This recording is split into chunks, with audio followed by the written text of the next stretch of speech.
welcome to the deep dive. If you felt like you need a supercharger just to keep pace with the world of AI this week, you are absolutely in the right place. It's been quite a week, hasn't it? Totally. Breakthroughs, market shifts, new regulations. I mean, it's a dizzying landscape. Our mission today is really to cut through that noise. We want to give you your essential AI news digest, focusing on the most important developments from, well, mid-July 2025. We're here to help you understand what's happening, why it matters to you, and what it all means for the future of AI. And what's truly striking, I think, is that we're witnessing more than just like incremental improvements. These feel like significant paradigm shifts unfolding across multiple fronts. We'll try and connect these seemingly disparate dots today to reveal the bigger picture of where AI is truly headed, from its new capabilities to the intense competition shaping its future. Okay, let's unpack this then. The headline story of the week, I think, has to be the mainstreaming of Agentic AI. Right. We're not just talking about AI that answers your questions anymore. We're talking about systems that can actually do complex, multi-step tasks autonomously. Think of it less like a smart search engine maybe, and more like a digital assistant that doesn't just give you information, but actively takes action. Yeah, it's a big jump in capability. So on July 17, OpenAI officially launched ChatGPT Agent. This feels like a monumental shift. Imagine ChatGPT not just chatting with you, but proactively browsing websites, running code, analyzing data, and even interacting with apps like Gmail and GitHub on your behalf. Now, OpenAI is calling it a user-in-control paradigm. But frankly, when the AI is performing the actions and you're sort of the delegator and supervisor, it feels like the relationship has fundamentally flipped. How much in control do you really feel when the AI is proactively browsing websites and interacting with apps for you?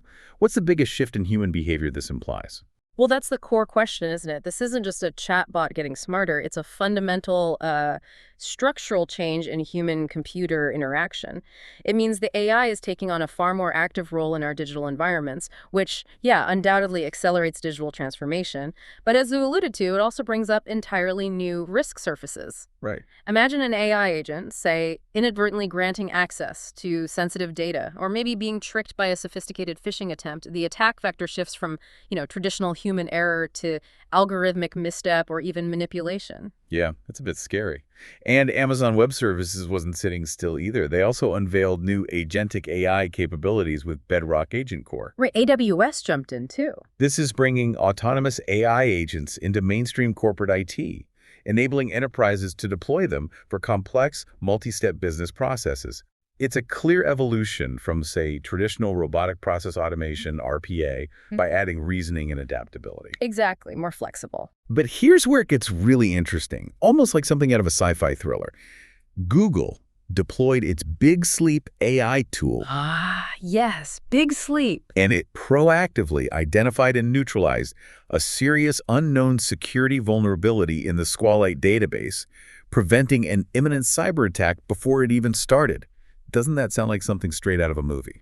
It absolutely does. I mean, this fundamentally changes the game in cybersecurity. We're moving from reactive patching, fixing problems after they're discovered, to proactive AI-powered defense at scale. Right. Defense before the attack. Exactly. It's like switching from human sentinels to these tireless, pattern-seeking digital guardians who, in this case, literally dream of threats before they materialize. This is a powerful step forward for digital security for sure, but it does raise questions like about the opaqueness of such automated defense and incident attribution. Who's responsible when the AI acts? Good point. So AI is clearly becoming quite the doer, capable of taking on these complex, proactive tasks. Yeah. But it's not just what these systems can do, it's how they're thinking and reasoning that's really turning heads this week, too. We saw some truly incredible breakthroughs in AI's cognitive abilities, pushing what we thought was possible. Yeah, the reasoning side is just as fascinating. For instance, an unreleased OpenAI large language model achieved a gold medal at the 2025 International Math Olympiad. That was stunning news. It solved 5 out of 6 incredibly difficult problems under the same conditions as top human students. This is a qualitative jump in AI's ability to perform creative, multi-step, human-level abstract reasoning. People are calling it an AlphaGo moment for abstract thought, like when DeepMind's AI mastered Go, but now in pure intellect. Absolutely. What's your immediate reaction to an AI achieving a Math Olympiad gold medal? What doors does this open for AI applications beyond just solving equations? My immediate reaction is, frankly, awe. This breakthrough sets an entirely new bar for what AI models might accomplish in fields like um, fundamental science, advanced engineering, complex financial modeling. Imagine these kinds of reasoning capabilities applied to drug discovery or designing new materials. It's potentially transformative. Oh, And while it certainly promises to democratize advanced tutoring, making high-level problem solving more accessible, it also intensifies the discussion around AI transparency and academic integrity. huh. How do we handle this? Right. Huge ethical questions there. And speaking of superhuman feats, Microsoft Research's MAID-XO, this multi-agent system, achieved an astounding 85.5% diagnostic accuracy on complex medical cases. Yeah, that number is just staggering. It's more than 4 times higher than experienced human physicians. It apparently orchestrates multiple LLMs in a kind of chain of debate to emulate expert physician collaboration. A sort of AI consultant committee. Exactly. When you hear numbers like that, what's your immediate reaction about the future of medicine?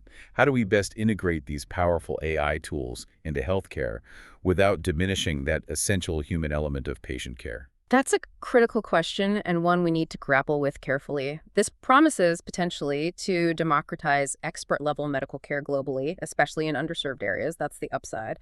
But it also necessitates new legal frameworks for what we might call algorithmic medical practice.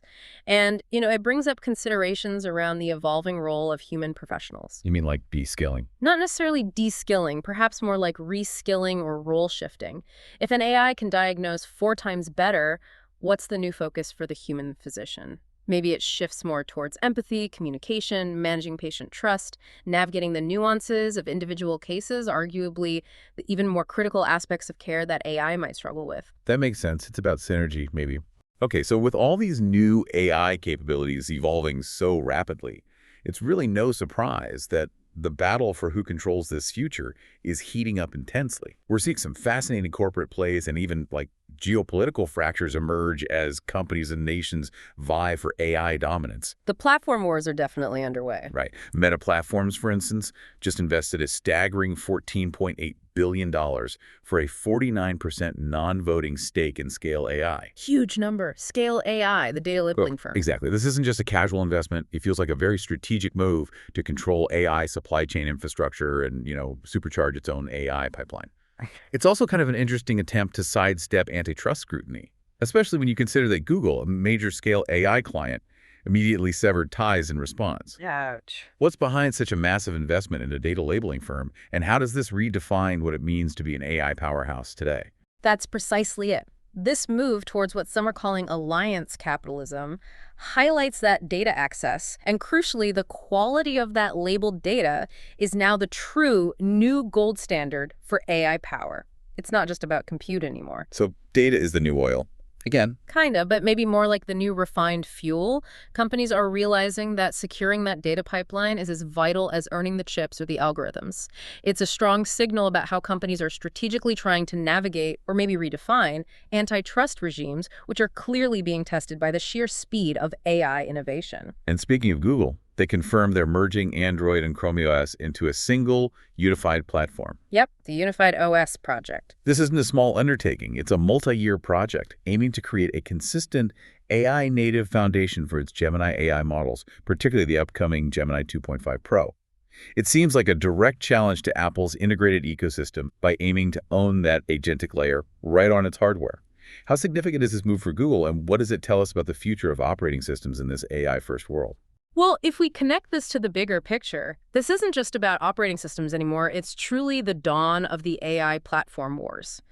Google is fundamentally re-architecting its OS to serve AI, aiming to become the intelligent operating system for your entire digital life. Right. The OS is the AI, almost. In a way, yes.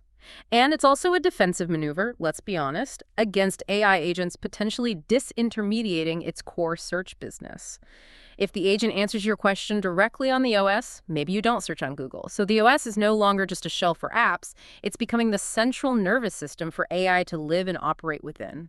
Fascinating. And this shift isn't just happening in the West, is it? Not at all. In response to U.S. sanctions, Huawei has systematically built a complete, vertically integrated AI stack.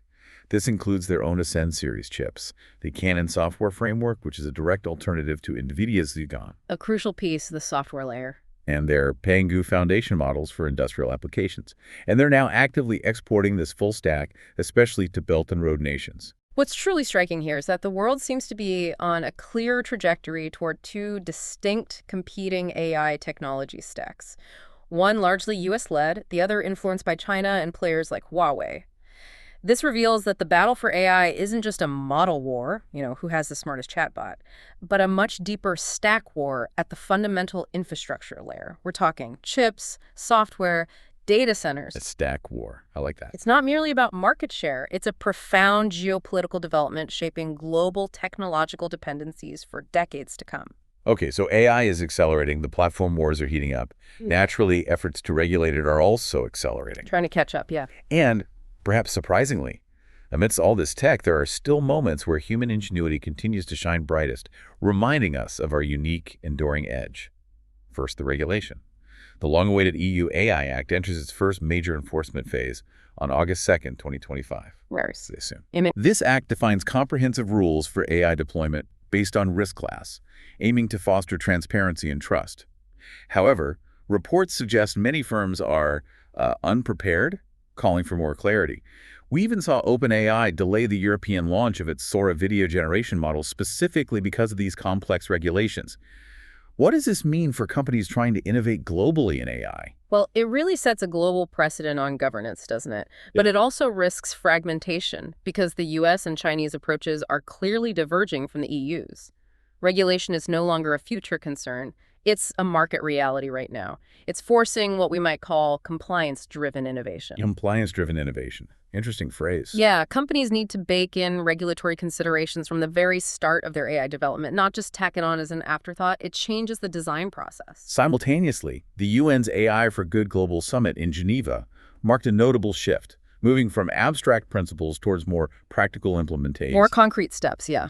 The focus was on technical standards, bridging the digital divide for the Global South, and importantly, addressing AI's environmental footprint, which is a growing concern. And this highlights a kind of bifurcated governance landscape developing. You have hard law, like the EU AI Act, which is legally binding with penalties. And then you have soft law, which comprises voluntary global standards, ethical guidelines, best practices emerging from places like the UN Summit. So companies need to track both. Exactly. Companies operating internationally will need a dual-pronged strategy to navigate both understanding the strict legal requirements while also engaging with and contributing to those global best practices and standards. Right. And finally, amidst all this high-level regulation and strategy, a truly symbolic event that kind of reminds us of humanity's enduring edge. The coding competition. Yeah. In a gripping humans versus AI contest, Polish programmer Przemysław Dubiak defeated a custom-built OpenAI model in a grueling 10-hour heuristic coding competition. Quite the showdown.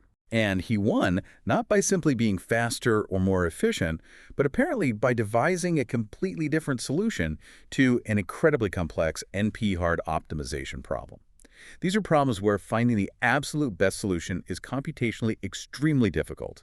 He showcased a pure flash of creative, non-linear thinking. What does this singular human victory tell us about the future of human-AI collaboration? Well, first, it's a great story. But second, it raises an important question, or maybe highlights a key distinction. While AI excels at optimizing solutions within defined problem spaces, finding the best path given the rules, true breakthroughs often come from reframing the problem itself, seeing it from an entirely new angle. Thinking outside the box. Precisely. That's a domain where human ingenuity, creativity, and that nonlinear thinking currently seem to prevail. It suggests a powerful future, hopefully, of human-AI synergy, where AI handles the optimization, the number crunching, the scale, and humans provide the strategic insight, the creative direction, and maybe crucially, the ability to ask entirely different questions in the first place. I like that vision. So wrapping up, what does this all mean? This week has shown us AI is rapidly transitioning to powerful autonomous agents. That seems clear. Definitely the main thread. The industry is locked in this, as you called it, stack war over platforms and the underlying technology. And regulators are scrambling to keep pace, setting the stage for a potentially fragmented global landscape. It's a dynamic, exciting, and sometimes challenging landscape, but one that's undeniably shaping our future right now. Absolutely. The acceleration in agentic AI and these specialized vertical applications suggest profound societal and economic impacts are coming, including, we have to acknowledge, significant labor market shifts as roles evolve. But what really stands out, thinking about that coding competition, is that human creativity, strategic thinking, maybe even wisdom remain irreplaceable, at least for now. So the real question for you, the listener, is how will you leverage these unique human strengths in a world increasingly powered by AI? What's your angle? That's a great question to end on. We hope this deep dive into the latest AI developments has given you some valuable insights to navigate this fast-changing world.